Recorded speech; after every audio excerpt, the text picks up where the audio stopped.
Assalamualaikum warahmatullahi wabarakatuh.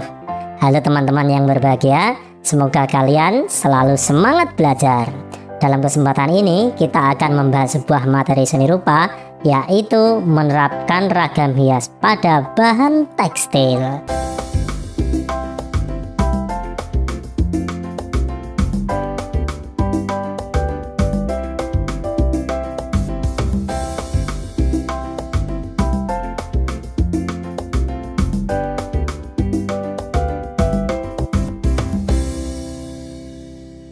Nah, sebelum kita lanjutkan materi ini, marilah kita simak bersama peta kompetensi berikut ini.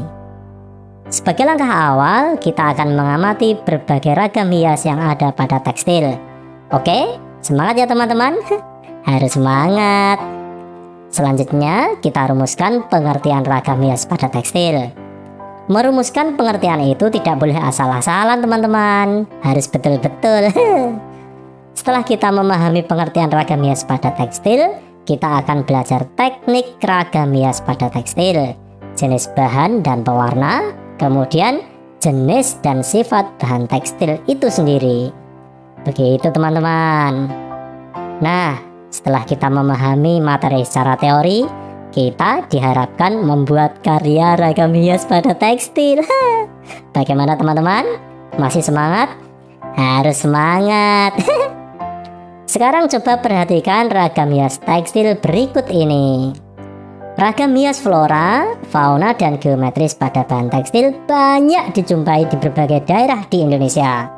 Untuk penerapan ragam hias pada bahan tekstil dapat dilakukan dengan cara membatik, menenun, membordir, menyulam, dan melukis. Bahan tekstil dibuat dengan menjalin benang pakan dan lungsi dengan beragam pola jalinan. Membuat bahan tekstil bisa dilakukan dengan alat tenun tradisional ataupun modern. Ragam hias tekstil adalah karya seni rupa dengan mencontoh bentuk flora, fauna, figural, dan geometris yang dibuat pada kain. Itu tadi adalah pengertian ragam hias tekstil teman-teman.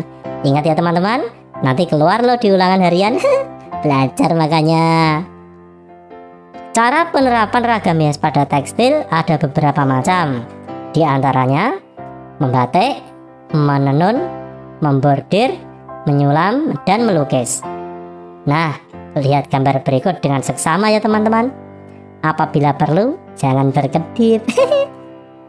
Jenis tekstil dapat diketahui dari perbedaan jenis benang dan permukaan teksturnya. Benang dibuat dari bahan alam ataupun bahan buatan. Begitu teman-teman. Benang yang dibuat dari bahan alam misalnya benang katun dibuat dari kapas.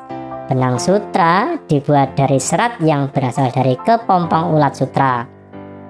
Sedangkan wol dibuat dari bulu domba. Dicatat baik-baik ya teman-teman. Nanti keluar juga loh di ulangan harian. Bahan benang buatan misalnya dakron, nilon, dan polister digunakan untuk membuat tekstil dengan jenis tertentu. Bahan benang yang lain misalnya serat agel dan serat trami digunakan untuk produk tekstil lain seperti makrame dan tas. Jenis-jenis bahan tekstil memiliki sifat yang berbeda-beda sebagai berikut.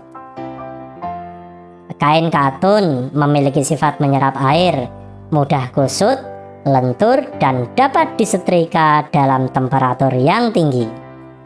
Wol memiliki sifat sangat lentur, tidak mudah kusut, dapat menahan panas, dan apabila dipanaskan menjadi lebih lunak. Sutra memiliki sifat lembut, licin, mengkilap, lentur, dan kuat. Bahan sutra banyak menyerap air dan memiliki rasa sejuk apabila digunakan.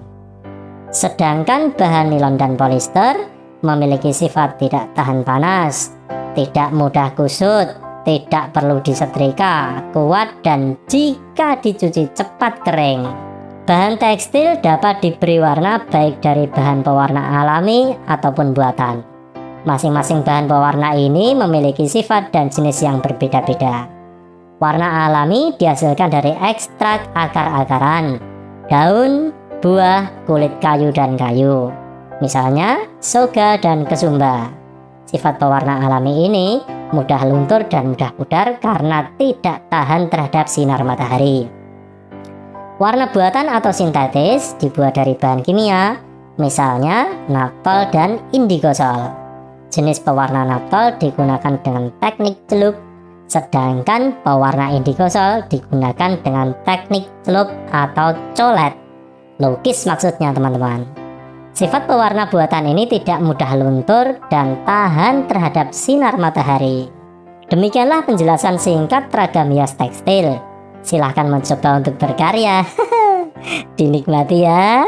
Oke, sekian teman-teman. Wassalamualaikum warahmatullahi wabarakatuh.